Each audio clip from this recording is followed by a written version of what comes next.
Welcome, Dr. Stephan Neff, to Coaching in Session. How are you doing today? I'm doing ever so well. Thank you very much.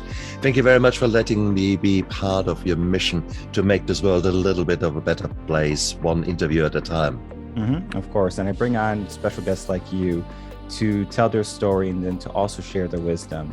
And today I have you on as a anesthetist who is going to be talking about mental health disorders, things along those lines, addiction. I mean, you name it, when it comes to our brain and it comes to our life, many people might have felt some type of trauma or some type of ailment that they needed some type of fix for. Sometimes they don't know that fix. And I know you have a story, and we're going to get to that a little bit later. But before I tell everyone your whole life story, in your own words, tell everyone who you are and what you do.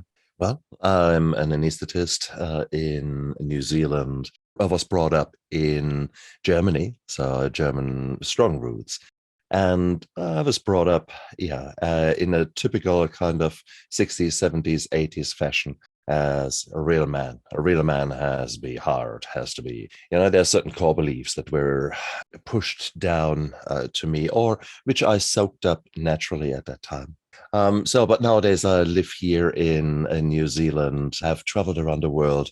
I'm nowadays living my life so beautifully, intentionally, that really every day I grow. Every day is a new miracle in view of the challenges that life throws you, and the choices that I make nowadays to deal with those challenges. Today, I really want to be diving into the mental health problems that many people are having in the world, especially here in America. We have so many issues with mental health. It's not a problem until it is a problem, where it's like they will take away funding from the schools for mental health when something happens and then go, oh, wait, we need it. It's kind of like how they would strip police funding. And then when there's a rampant rise in crime, they say, oh, I guess we need more policing.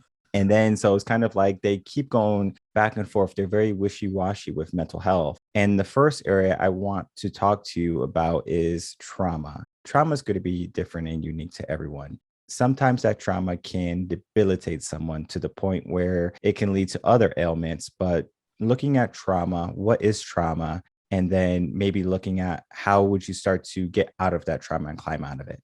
I would define trauma broadly in the sense that it is a situation that massively stresses you out in a negative way, where your fight and flight mechanism, your adrenaline kicks in, and you truly are convinced, oh my God, this is a threat to my existence, to my life, to my family, to everything. What that could be, that could be anything from someone making an unwanted advance to a nasty look your parents gave you, to your best friend being blown up on a battlefield. This is all trauma. And trauma is happening every single day around us. So therefore, those responses that we have, they have grown over, 100 million years in our bodies. So we have got a very powerful fight and flight mechanism, which saves you. So if you step in front of a bus and you suddenly think, oh shit, well, you've got two ways of dealing with it. You either jump back or you keep standing. The keep standing tends not to end so well. So you need that adrenaline to get out of it. So that's beautiful that it is there. But sometimes, unfortunately, those situations can leave you with deep mental scars. And many of us are not educated. We are completely illiterate when it comes to emotions, feelings, and what to do about it. Many of us have been brought up in societies where you rather numb feelings and emotions than actually deal with them. I would say that's the vast majority of us and probably our viewers here. Bottom line is, you have something happening to you that your body interprets as something very significant, something very scary, and something needs to be laid down in a memory so that in the future, maybe you don't expose yourself again to it. I know sometimes there'll be traumas of maybe like someone getting hurt. For example, they got burned as a child with like hot oil, and that would be like a trauma for them. And it's not that they fall into any type of depression or anxiety, it's just that that trauma is for them. So they're like, I'm afraid to go near the oven and I don't want to get that burn scar again, or they keep thinking about that trauma. Or maybe they're in a relationship and someone cheated on them, and then that's the trauma for them, and they're like, now I don't want to be in another relationship. Our traumas can act as a way that stops us from living life. Very much so. I'll give you one more aspect or one more facet to that. It doesn't have to be in your own life. And don't worry, we are not going into reincarnation or things like that. No. There's a beautiful animal experiment where mice, they had electricity placed on their ground every time a certain smell, the smell of cherries, was blown into the cage. So very soon, the animals knew, hang on, if there is a cherry flavor in the air, you better run to that corner where there is no metal in the cage. Otherwise, you get burned. So these mice did what mice do. New mice came along, the next generation. And guess what? If you actually now blew some cherry flavor into the cage with the new mice, they had never had any electricity whatsoever. They ran towards the corner that was safe. So there are certain memories that can be laid down genetically. And that is, for example, how we explain the problem with needle phobia as doctors. There are 10% of population where somewhere 50,000 years ago, someone figured out that it's not very clever to get stabbed. So if you get stabbed, you die typically in those times. So therefore, don't get stabbed, makes you live longer. Very powerful memory. And that is then nowadays in 10% of the population, leading to massive anxiety. Yet they might have never actually been exposed to a needle in a really truest sense. So here you go. So trauma can be happening to you when you're conscious. Trauma can be happening at the time when you're not really so conscious, or maybe as a child, when you can't remember things as easily. And trauma can be intergenerational and can be handed down. So it is a very complex challenge to us modern humans. That kind of leads into the anxiety aspect, where it's creating anxiety. As the example you gave with the mice is giving us an example of anxiety in the mice. Oh, cherry smell, I'm anxious, let me run to a corner. In our life, we have so much of that when it comes to work, career, relationships. I mean, you name it, there's going to be some type of anxiety, especially if that person has some type of pre-existing knowledge base or some type of wisdom on what's about to happen to them. Maybe if they once were struck by lightning, or they saw a friend struck by lightning, and it's lightning outside, and they're like, I need to get inside, like immediately. Though they might be safe, they might be in a car, they feel safer inside. So they're going to be super anxious, even if they're in the safety of their vehicle, that they are going to be freaking out. And there's almost no way to console this person, because in their mind, they're about to die. Indeed, you gave good examples there, but I would take a step back, because anxiety is, again, a lot to do with our adrenaline kind of system, and then the slower system of the cortisol and all the other systems that are maintaining a heightened level of arousal over a longer period of time. So anxiety is, if you get an anxiety attack, I would say that there is a wave of neurochemicals washing over your brain to put you in a state of readiness to fight and flight. So that is maybe a nice way of putting it. And it is a wave of neurochemicals. Now, for some of us, unfortunately, we are hardwired, or at least we've got a higher predisposition to have these waves coming. And these doctors would then talk about a generalized anxiety disorder, or basically a mental health problem where that is far, far more likely to actually happen to you. When it comes, your body is getting ready to fight. So what happens? You've got this adrenaline coursing through your veins. You have got your heart beating very fast in your chest. Your breathing speeds up. I'm just right now putting myself in that state. I'm already getting here goosebumps. I'm switching on my adrenaline here as we are going. That is good if this was really now a saber-toothed tiger coming at me. That's probably quite handy. Or a dude with a knife. Okay, bring it on. Give me more adrenaline, please. But if it is an email, or if it is just somewhere a notification on Facebook that a new like or dislike or whatever has come in, and you go, oh my God, well, that is when anxiety really is no longer very helpful. So in its own right, anxiety, very, very nice survival mechanism. Thank you very much. It has helped us through our many, many years here on Earth as humans. But unfortunately, we live nowadays lives where we let ourselves being bombarded by so many inputs, and many of them are triggering a response, sometimes a response where your body says, oh my God, oh my God. And in reality, Bullshit. Unfortunately, and that is the reason that you see nowadays an anxiety disorder on 1 in 5 young women in the Western world. 20% of girls in high school have got an anxiety disorder of sorts. And you think, oh, what the heck? Unfortunately, we're living lives where we do not pay attention to our basic needs. And the basic needs are hunger first, safety around us, our fatigue levels, our sleep. Those things that you say, yeah, boring, boring. That's not why I'm coming here to listen. But when you actually have not drunken anything and you're dry like a crisp, your bladder is full because you have been working, and you can't go to the toilet. You're hungry. Guess what your body says? Your body says, hey, hang on. I think we're going to die now. Do you think there will be higher anxiety levels already because you haven't actually looked after your basic needs? If now then you live the next level of anxiety, constant barrage of electronic signals, and you never actually switch off, can you imagine that your body might not like that? And maybe you show then the negative signs of anxiety. So the burnout, it's all too much kind of a thing. So yes, anxiety, it's a wave of neurochemicals that washes over you, causes a set of behaviors. And regrettably, in some people, that becomes now the norm, that now becomes the bang. This is how we react to everything. I taught in public schools for 5, 6 years.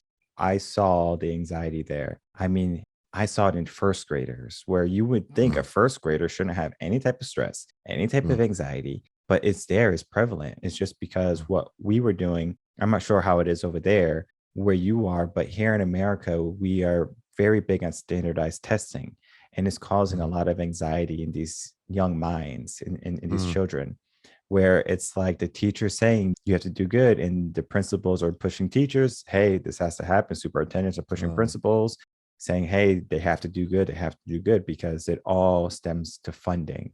The better the school did, the more money they got. So the schools that didn't do good didn't get funding, but the schools that did good got more funding.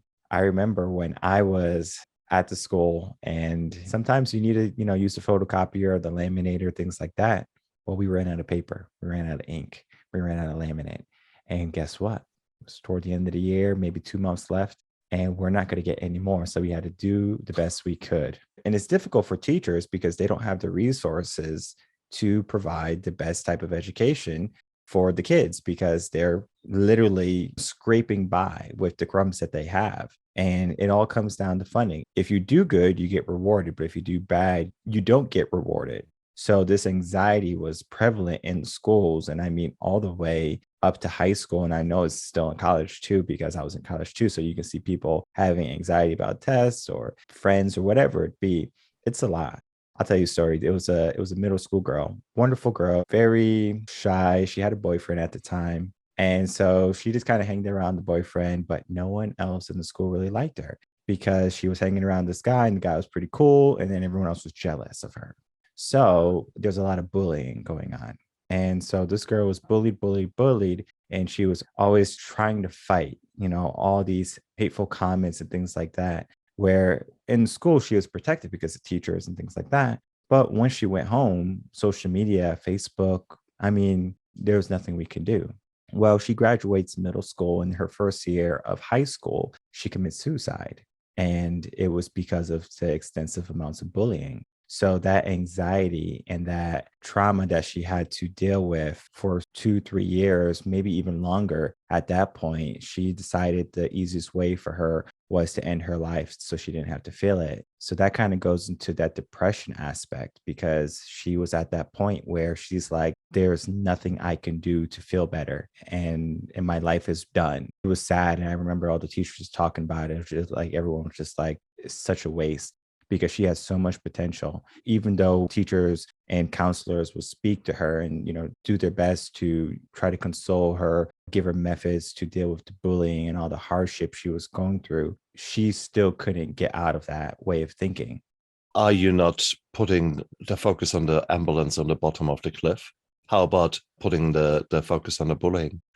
Actually making bullying really something that, for what it is a nasty, nasty, nasty thing that needs to be stamped out. And to deal basically, now we're talking again mental health, maybe with the problems of the bullies. Why are they so insecure? Why are they behaving like that? I challenge schools to not be there for the victim as the main purpose, be there for the perpetrators and deal with them. And I mean, deal. Not just, oh, yeah, they're poor, misunderstood people. Bullshit. No, let's actually do something about it. And I think that is a problem that we're seeing again and again here. We see in New Zealand just as much because we have got the highest teen suicide rate in the OECD. So bottom line is, no, there's a lot of things wrong. There are a lot of things wrong in our education systems, and we need to take ownership of them. There's a lot of things wrong in our families. We need to take ownership of them. And that means, guys, when you're listening here, and girls, that means starting with you. You need to get your shit together and need to live by example. Don't put it on the teachers. Don't put it on anyone else. Start with you, living by example, leading. Be a leader by your behavior, by showing integrity, humility, by actually dealing with your own shit and your own feelings. That is how we can create resistant kids. And that is magic when that happens. But of course, as you started off our interview, that only happens when you actually have been in the darkness yourself and you have experienced life with all its brutal challenges, when you wear the battle scars. Then you appreciate the light because you have been in your own darkness too long. Therefore, please, there is so much that can be done, but it all starts with you, dear viewer and listener. Okay? So as soon as this interview is finished, I want you to have a big glass of water. Look after yourself, number one. And then think of one tiny choice, one tiny action, one moment of intentional living. If you have children, that you can do with your children. Spend an intentional moment, not more, not 10 hours, but one intentional moment where you look after yourself and then after someone else. And just see how that feels. Maybe you get hooked on it, and maybe that might be something, a new way of living. Sorry, my passion ran away with me when you said about the schools, because we see it so much. And yet there's such little things to be done. Both of my boys were bullied. I was bullied. But having said that, I mean, your bullying over there in the United States, that seems to be on steroids. That bit of bullying that I had in my youth, yes, I got beaten up a few times. I don't think it set me up so much, maybe a little bit, but it seems to be a complete new level that we see nowadays. And that needs to stop. Yeah, it's vicious over here. If you teach middle school, or if you talk to any teacher here in America and they say they taught middle school for any period of time, or if you ask them why they don't like middle school is a different beast here in America. The hormones are raging, and those kids are entitled beyond belief. So they don't care who they trample. They don't care who they hurt. They don't care who they bully. They don't care what happens to the next person as long as they're taken care of. Here in America, we have a very entitled mindset, where as long as I'm taken care of, I don't care what happens to my brother or my sister. And I know how to fix it. The problem is we have to change the way the whole American society thinks. And that's going to be a huge mission, a huge ordeal, especially when they're already so used to it, because it's easy for them. It's easier to worry about themselves than have to worry about their friend or someone else being bullied, because now they have to stand up for someone else, and they might be ridiculed for standing up for this person. So now they're going to be ridiculed also. And peer acceptance is so big, especially around that age. If they don't have that peer acceptance, then it's kind of like their development at that stage is kind of like, all right, fight or flight type of thing. Now it's like I'm fighting every single day versus just conforming to everyone. And then I'm accepted, and then it's easy. And the brain loves easy. So if someone has to yell at a kid or belittle someone to be accepted by their peers and to conform to that group, they would. So they don't care about everyone as a popular. But then that poor kid is suffering because, yeah, they're having anxiety to go to school. They have all these traumas of, countless times of being bullied and ridiculed, and, maybe they got their books thrown, stuff in their locker. Like there's so much to it. I mean, these kids are hateful. And then it just leads to that deep, dark depression where it's difficult to get out of it, especially when you're younger, because your mind is just not developed yet to handle all of those problems that are given to you. That's why there's kids' problems and there's adult problems. And kids should have kids problems, but we're basically putting on so much adult problems to kids. You're quite right. You're quite right. But it's nuts, isn't it? Because I could challenge what one aspect of what you said there as Mhm. well. You said that adults are better adapted to deal with problems. Well, no, I don't think so. Again, we are like bloody Pavlov's dogs. If someone rings a bell and we start drooling. And that is how most adults live their life. All this anger, all the resentment, all those kind of things. These are emotions that many people don't even know that they have. It's just this comes that washes over them and they're ready to rip someone's head off, be that in an email form or be that in whatever it is. We are not being taught about our emotions. We are not being taught how to feel them. I'll give you an example. I had so much trauma and crap that I tried to self-medicate so much with alcohol, didn't work. And to cut it short, I ended up in rehab. And every day, 10 o'clock, we had feelings. And that's you sit around a circle. And basically, the guy doesn't say a word. And you just, oh God, it's the most awful thing. But it is only then when suddenly someone says something, someone replies, it doesn't matter what it is. You ate all the chocolate last night on the that is there. And suddenly feelings come out. The rules were no sunglasses, no hat, no nothing. So you couldn't hide. You couldn't numb yourself with alcohol or any drugs. You had to actually feel those feelings. And for all those people in rehab, that was new. We had no idea what these things were that were washing over us. And yet our life was driven by them, by those core beliefs that we explored. All those things happen in every single person out there, every single listener, every viewer. You have the same things. Most of us are completely emotional. There is no emotional intelligence. We are just sort of running around like animals, being driven by some deeper desires that most of us don't even know what they are. That is the reality. That is the work that needs to be done. I mean, I say every 16-year-old should be mandatory to go to rehab for 1 month. It should be part of school. You're gonna get rehab. You're gonna have to deal with a system that helps you to explore what has happened so far in your life, what those emotions that you feel, the depression, the sadness, the depression, these kind of low feelings that are sometimes prevalent at certain times or periods in our life. And to a certain degree, you can't always be that saccharine, sweet Coca-Cola advertisement. We're laughing because we're drinking Coca-Cola or whatever it is. This generation and maybe the generation before us, we always wanted to be someone. Certainly for me, my heroes were the James Bond, Tony Curtis, those kind of, yeah, we're always having a good time, drink in your hand, girl in the other hand, those kind of cliches. But I got attracted to them. I redefined myself. And my society helped me to define myself as a type A personality, as a go-getter, etc. There were certain norms, etc. Part of that was that I thought I always need to be happy. I always need to be there, which is actually bullshit. There is a normal kind of level that your body likes. That's sort of like point zero. And yes, if you're happy, if life is really, really good, yes, of course, you gravitate up there. But it's as if you're a big rubber band between the 0 point and you. So if you're always wanting to be up there, guess what? Your body gets tired. No, we can't always have fun. So you want to come back to the point where you're serene, where you're calm. We expect constantly to be there. So some of us get really, really pissed off with the serene. We don't know what to do. We have a drink to feel good again, use a drug to feel good again, have a sugar rush because that feels good again. No, no, no, no. We've forgotten where serenity comes. Who does yoga? Who does mindfulness? It's not something that we get routinely taught at school. No, no, no. You don't get anything taught like that.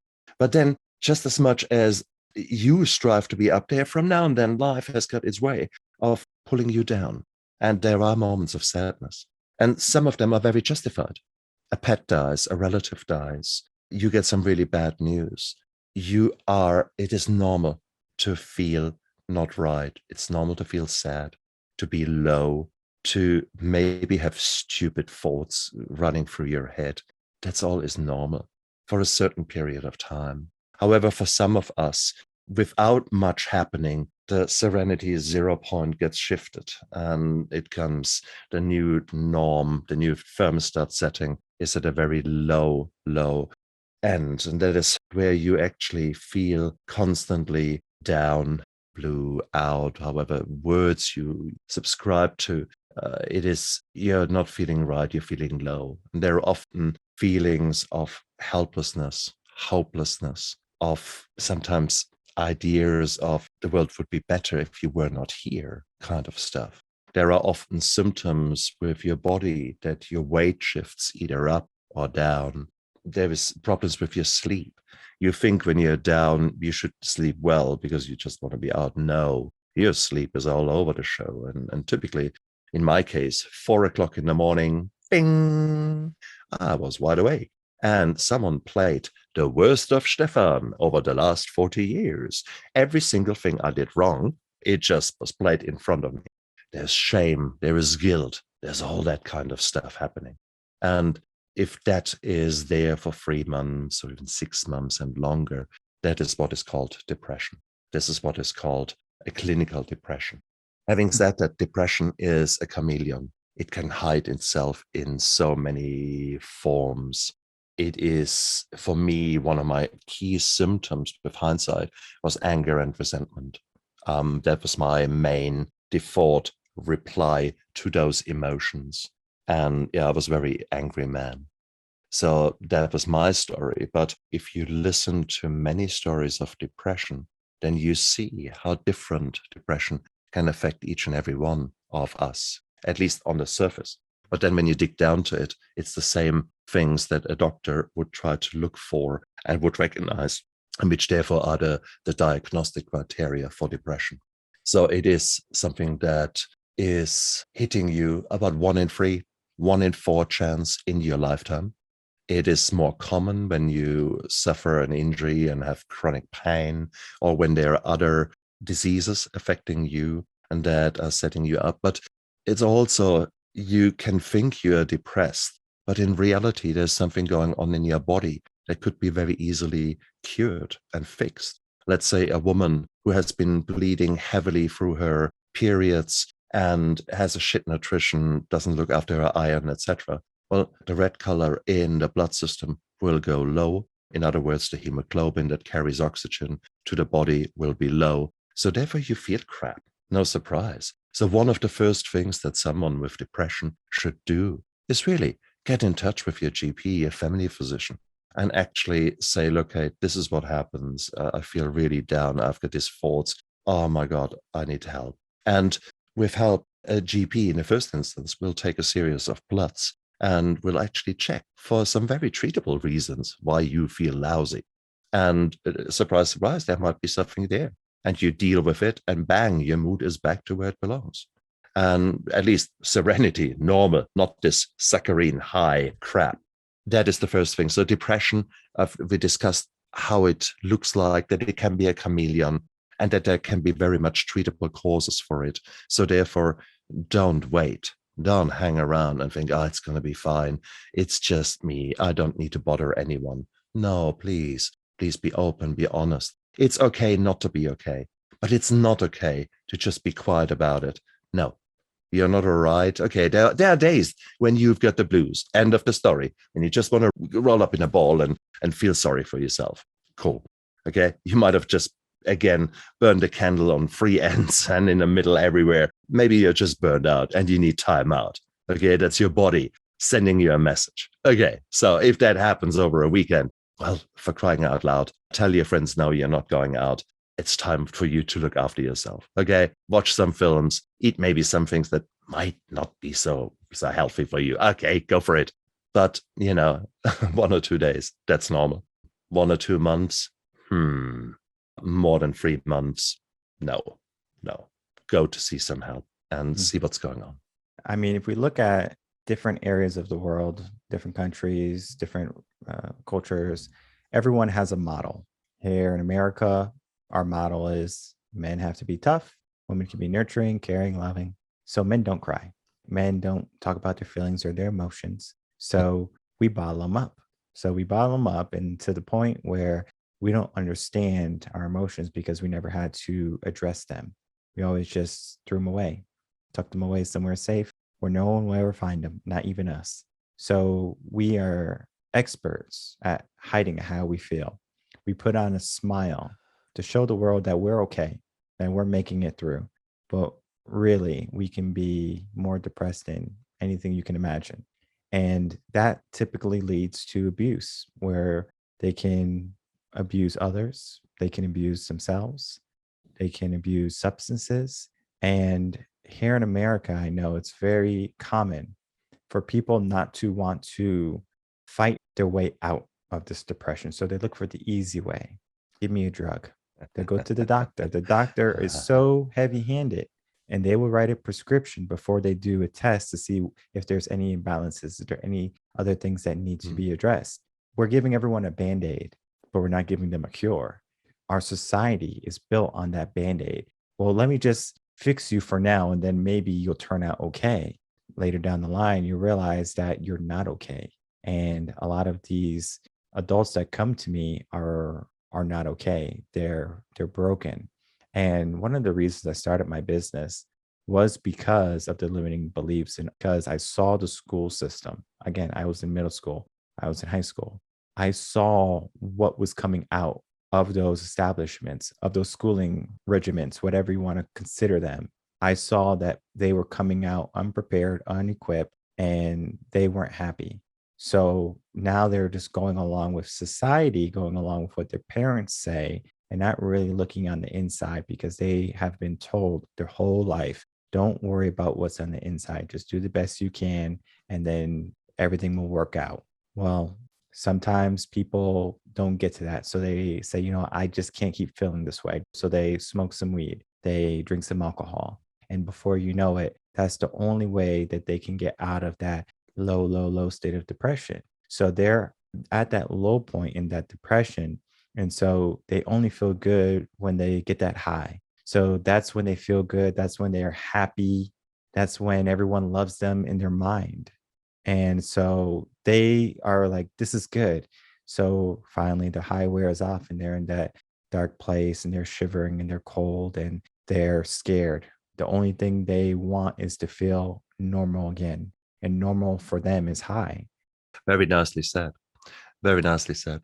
It's complex because basically we all have those needs.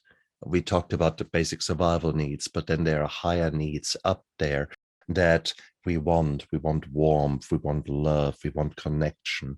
We strive towards those kind of things. That's why a new love feels so good. There's this dopamine rush. That's why when you as a mum and dad smell your newborn or your little infant, there is just the sheer smell of this baby gives you a dopamine rush, a warmth, a love, those kind of things. So these are the things that are really beautiful. The problem, of course, is some of us are super responders to those dopamine molecules. Or in other words, some of us have got the genetic predisposition that when something triggers that dopamine, it goes through the roof, 200 times higher levels than maybe someone else. And you think, whoa, that feels good. I mean, this is not just good. This is good. Oh, yeah, bring it on. What was that? And that could be alcohol. That could be marijuana. That could be love. That could be sex. That could be gambling. That could be the sugar rush. All those things. So all those things are potential triggers for you to say, wow, this is good. I need that. I want that. Give me more of it. And that is really what addiction is. It is a way of us to escape our reality. And that then ties in all the trauma, the core beliefs, the feelings, the altered feelings that are washing through us, all those neurochemicals that are out of kilter. All that causes pain, causes discomfort.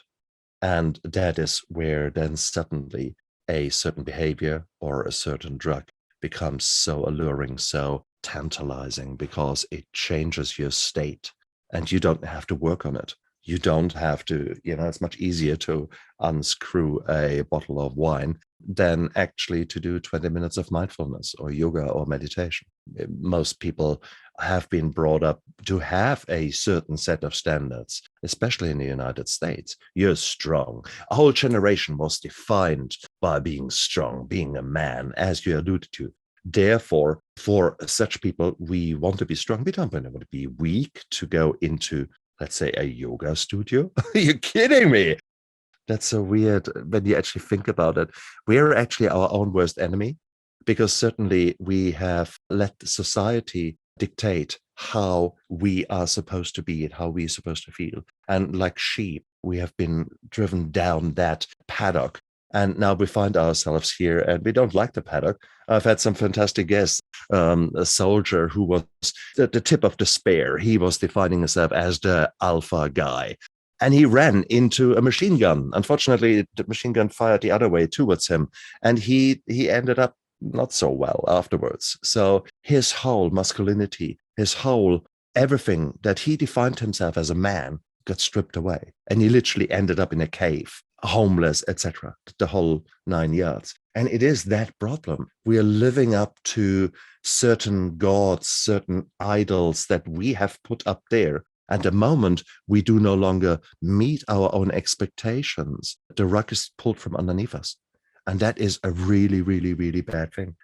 So bottom line is we need to deal with our expectations. We need to deal with those anxieties. We need to deal with us as human beings. I think we can no longer just believe in the power of advertisement, in the anti-heroes of the 80s, 90s, and maybe early 2000s. When Schwarzenegger was asked in one of the films, how do you deal with upset in Russia? He was a Russian cop there. He said, vodka. And, that kind of attitude, Mel Gibson in Lethal Weapon, waking up in the morning, coughing half of his lung out, smoking at the same time, walking naked with a beer in his hand and taking a piss. I thought, yeah, that's how a man wakes up. Bruce Willis, Die Hard, all those kind of things. I love those figures, but I also see the danger in them when you try to live up to such weird expectations. No, there needs to be a masculinity within you. And it's good to protect that masculinity, because there needs to be the badass in you that will rescue your life one day, who will quite happily rip someone's head off and shit down the thorax. That person needs to be there, because there are times in life when you have to be ice cold and when you have to be a man to the worst of what a man has to be. And the same applies for a woman, for that matter. There needs to be that hard ass in you. But he can't drive the truck all the time, okay? There should be a very good ratio of him being in his cage, and there be a more serene and normal you out there who maybe can see, okay, fair enough. So you have been, 35 years now drinking like a fish. Maybe let's explore why. What was actually going on? And typically, no one wakes up like that. The moment you are finding yourself in a life where you have been addicted for a long time, to start off with, there's denial. 95% of alcoholics will tell you, no, there's nothing wrong with me. So that's one hallmark of the disease of addiction. The next hallmark is basically that there's guilt and shame, because you're doing things that you're not proud of.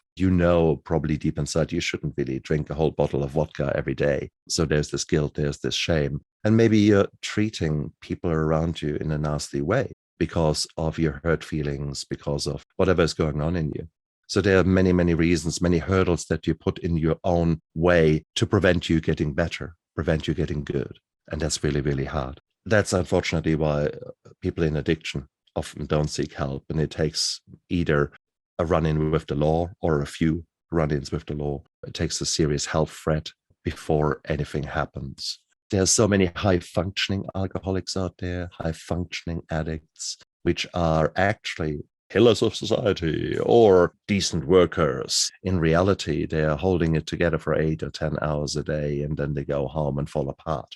That is such a normal kind of thing in our society. But we still put up the masks. We still put up the pretenses. We are not talking. We are not honest about what is really going on in our lives.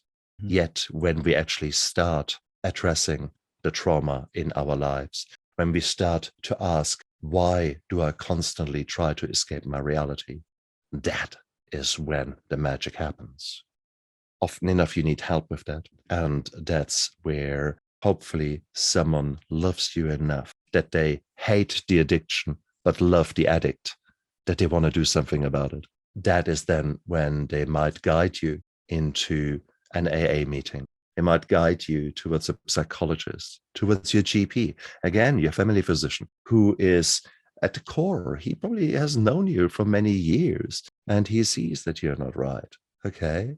So maybe she can help you. She can alter maybe your own perception of what is going on, making you realize, hold the mirror in front of your face and show you that maybe your life at the moment is not so nice, and maybe opens up a few doors in that very dark corridor where there's some light shines through, where there's some rays of hope coming into your life. And that is so beautiful, because addiction lies to you. It will tell you there is no hope. You're such a bad person. You've deserved that. And you got all those kind of self-talk that is happening in your head. That is, you wouldn't talk to your worst enemy the way you talk to yourself.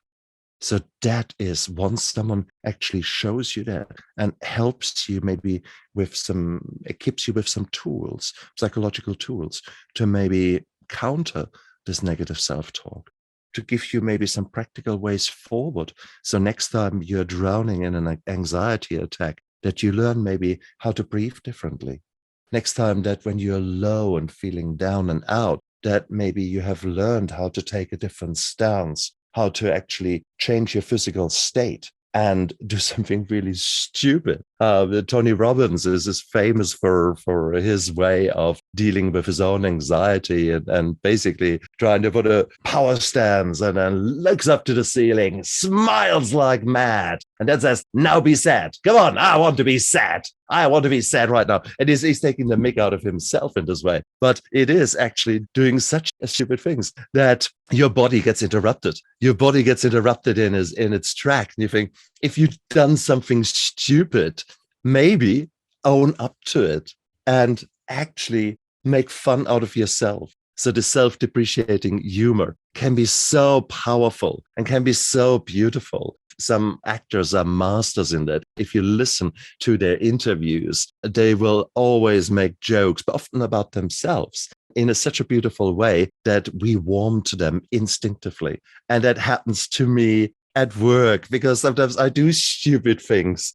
And one of my nurses will look at me, "Really?" And we burst out laughing, because we've created this culture where we really work together. And if someone doesn't feel right on the day, they come to me and say, "Hey, look, my mum just went into a nursing home with dementia. I'm really not at it. Would you mind having my back? Just, today I might be a bit, And I said, "Brilliant, thank you," and might give them a hug or so. And that's brilliant. So I fostered in my own environment that openness about mental health.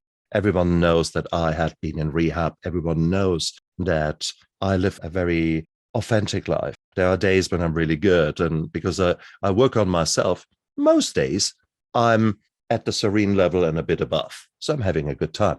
And that is reflected in how I am. But there will be days when I come in and I'm grumpy and I haven't slept well. And maybe I haven't had breakfast and all those kind of things. And people accept that because I'm open and honest about it. If someone is grumpy with me, then I will not immediately bring up, "You disrespect me." No. I said, "Okay, what the shit is going on here?" I might make a stupid joke. No, we can't. We have to be so politically correct. I might say something like, "Oh, is it that time of the month again?" And some stupid thing like that. Typically, that addresses the elephant in the room. It often de-escalates things, and it's some stupid things. But you need to have the mental awareness, the emotional awareness that, okay, what's going on here? And don't respond to the way that someone talks, but try to figure out what is really going on. With my wife in my relationship, shit, that is constant. She will say something, "Rawr!" And I say, "Okay, what do you really want to tell me?" And nowadays, after 8 years in sobriety, 8 years of us working differently with each other, we are taking those cues, and you realize suddenly she says, Well, actually, something completely different comes out than the fact that, I don't know, I left some crumbs on the table. It's those kind of things. Life is beautiful. Life is full of challenges. It's full of challenges that make us grow if we let them. Unfortunately, we try to escape our realities. Unfortunately, our life has been full of trauma and full of emotions that we didn't even recognize for what they were. And we are somehow dealing with it. We are basically at the emotional level of a chimpanzee that you put in front of a computer who sort of taps away on the keyboard, and suddenly something happens and the chimpanzee says, wow, that's cool. I like that. Or, ooh, I don't like that. That's about the level that we are with most people with regards to their emotions. Let's change that. Let's actually change that. Let's start early in children. Let's actually bring mindfulness to the board, to the school. I've teamed up with a gorgeous person, and Belinda Manna, and we created a children's book, Esme the Mindful Mouse. Okay, start early. Talk about emotions. Talk about the difference between a child doing something naughty and being bad. Just because you're vivacious and you're breaking something or spilling the milk, that is, you have done a bad thing. You're not a bad little mouse or a bad little child in this case. Okay, there's a very big difference. So therefore, let's address feelings. If a child falls over, no, you don't just shove something sweet down their mouth and make them feel immediately get the sugar rush and say, see, pain, sugar rush, dopamine, cool. That's how you live from now on. How about just sit with the child, take it in your arms and actually say, oh, that hurts. I bet you that hurts. But guess what? We just sit together here and we are together, and the pain will go away. Just give it a few moments. Would that not be a much nicer way how we can prepare our children for the trauma that will come in the future? My parents didn't do that, but they were not bad. They were not waking up one day and saying, look, today we're going to stuff him up. We're going to fuck him up. We just do, his mind is gone for after that. No, they did what they had to do and what they thought was best under their circumstances. So I believe that every parent is doing the best they can with the tools that they have been given. The problem, of course, is they have no tools as far as emotions are concerned. And they are coming even out of stauncher times when it was even less acceptable to have a mental health problem, where it was even harder to seek help. But nowadays, the sheer fact that you guys are listening to this interview, that you're watching this video, means you know that you have got the power to change. You know that you can make the next moment a decision. You have the privilege to make decisions. You have got a duty to live intentionally, to actually say, okay, I'll do now something that helps me move forward, or I do something that moves me closer to mental health problems or to my addiction. So you either work on your recovery or you work on your addiction. It's the same, you could say you work on your recovery or you work on your mental health problem. Okay, so you have got the choice. And I encourage you to live more intentionally. I encourage you to ground yourself, to get off your hamster wheel of work, relationship, troubleshooting, etc. Where are you in that game? Just step out of this hamster wheel, make time to reconnect with yourself, and switch off your phone, switch off the telly, switch off everything. Maybe go into nature, hug a tree, literally hug a tree. So I know it sounds stupid, but that was one of my first guests on my show. She was so in a mess. And she went to a yoga retreat and she thought she going to learn now some magic things, but she could barely walk. She was so much in pain to emotions, which were sitting in her tissues. So the yoga teacher literally brought her to a tree and said, stand at this tree. And she thought he had lost his marble. I pay money for you to stand near the tree. Yet 30 minutes later, and the yoga teacher said, no, you can let go now. She actually walked back unaided to the car. And that was the first time for such a long time that she was able to take steps without pain. And she thought, what the hell? Okay. She actually gave her body the chance to settle down. She gave her body the chance for the sympathetic nervous system to wind down or even switch off. By taking some deep breaths, she was activating the parasympathetic nervous system. So the nervous system part that is there for rest and for healing and for rejuvenation, so to speak. And that is beautiful. maybe make it a challenge to yourself every day to do something good for you. That means maybe from now on, for the next 20 days, drink more water. 1 cup of water on your bedside table every morning, down it goes. That's the only change you make. You might feel actually after a few days, you actually feel better because you're suddenly rehydrating in a regular thing. Tiny change. You haven't done much more than fill a glass of water and actually drink it. Hey, that's easy, isn't it? And now maybe add another change. Maybe from now on, you make a point of having something leafy green. It doesn't matter which leaf. If it is one single leaf of spinach, bang, in every meal. And that could be on your sandwich or it could be mixed in your food. So suddenly you do something simple with nutrition. And you think, that didn't hurt. That was easy. So you made already 2 changes. Imagine you keep going with that. Imagine you do that in other aspects of your life, your finances, your emotions, your relationships. Imagine the principle of the 5-minute gardener. Do every day 5 minutes in your garden. Never more, never less. Continuously 5 minutes every day. Can you imagine that after a week, your garden looks different? After a month, after a year, can you imagine this oasis that has grown? Now do the same, the 5-minute gardener, do the same in your relationship. 5 minutes, just 5 minutes with your troubled child. Never more, never less. Could you imagine that the relationship between you and your troubled child will be different? Educated guess, yes. So I invite you, come along on this journey. Michael and me are on this path. We have seen the darkness. We have seen the not so nice sides of humanity, especially within us. And we have made conscious decisions to change that. We've made conscious decisions to live a life that is worthwhile living, a life that actually leaves a legacy, something I can be proud of. It took me a while. It took me till my mid-40s until I came to that point. But I'm now trying to catch up.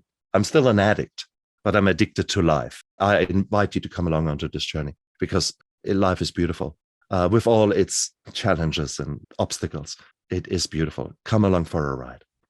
One of the reasons why I reached out to have you on was because you had that experience, you had that wisdom, and you found ways to help people get out of that mental health problems that they were having, ranging from trauma, depression, anxiety, PTSD, addiction, all of those different things was something that you knew you could help people with. And you started to make the efforts to have those changes, whether it be from your podcast, writing your book, working with people individually or in groups. You found a way to help people. And what I do here, Reverend Concepts, is mindset, helping people understand their mind and then allowing them to realize that they have all the potential within them to do whatever they need, whatever they would like to. And I know when you were talking about like the garden 5 minutes a day, it's the same thing I do. It's a similar of sowing seeds. It's going to be wrong for you just to, plant some seeds and then assume that they're just going to grow, but you didn't water them.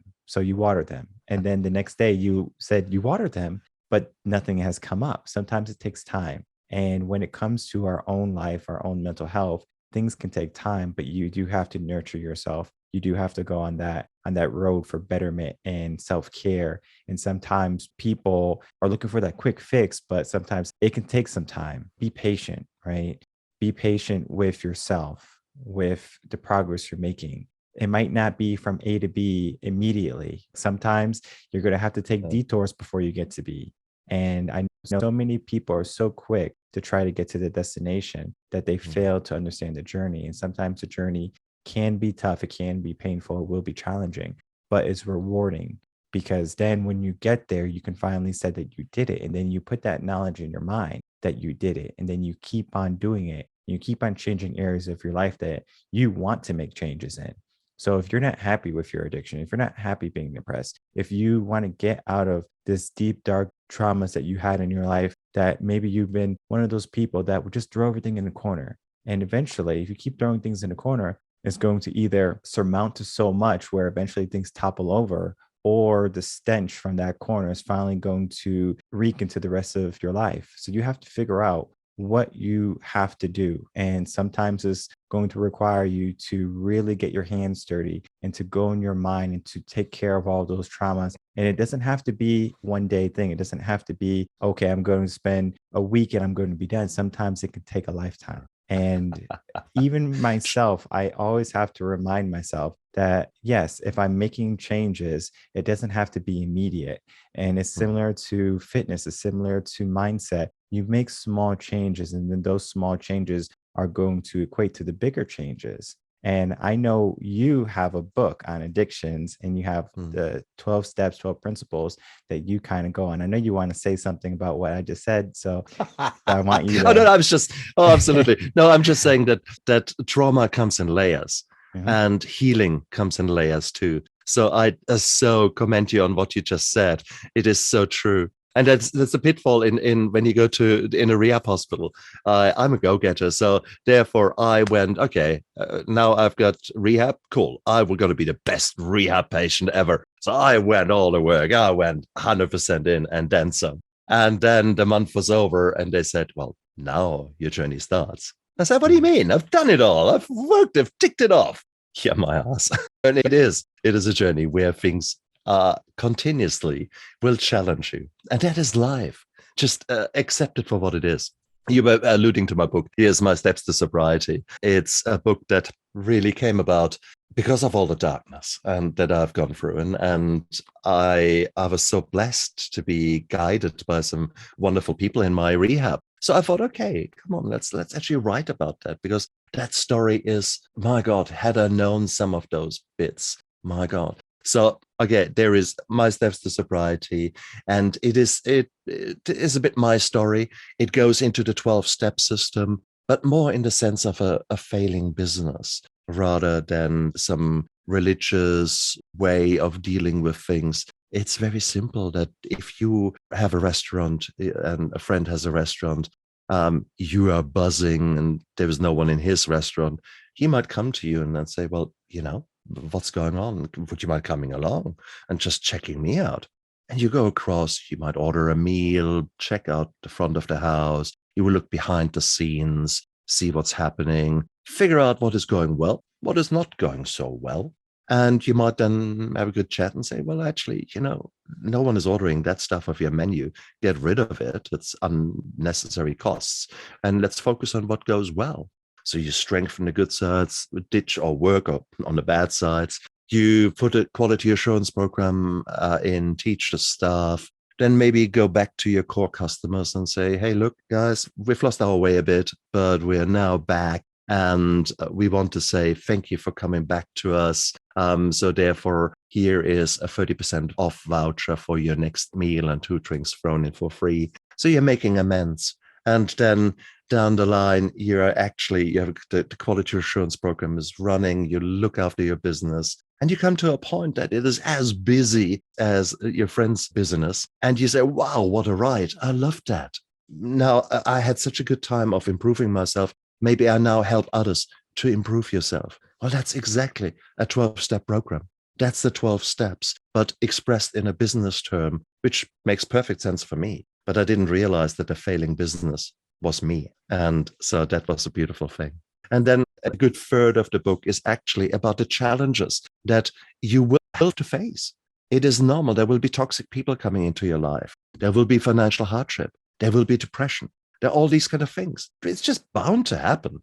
It's bound to be that you get a leaky tire, that your tire goes down. Well, you carry a spare tire, don't you? So that's normal for you.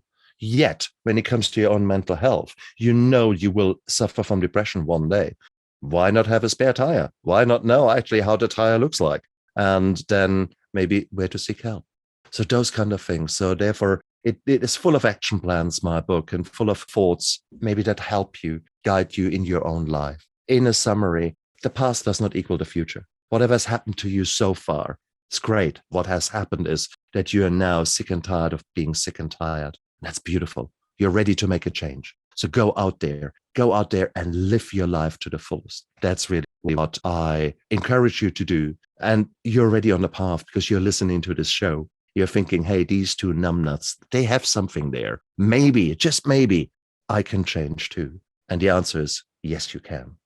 What I do is I attack the limiting beliefs that we were given when we were younger, because we were given a set of limiting beliefs, Mm. and those limiting beliefs stop us from doing so much. I guess it numbs us to the sense of changing, because it's like, okay, well, this is what I did, this is what my circumstance was, this is what I'm supposed to do, not so much looking for the future and applying mitigation techniques. So, yes, we will find depression somewhere down the road.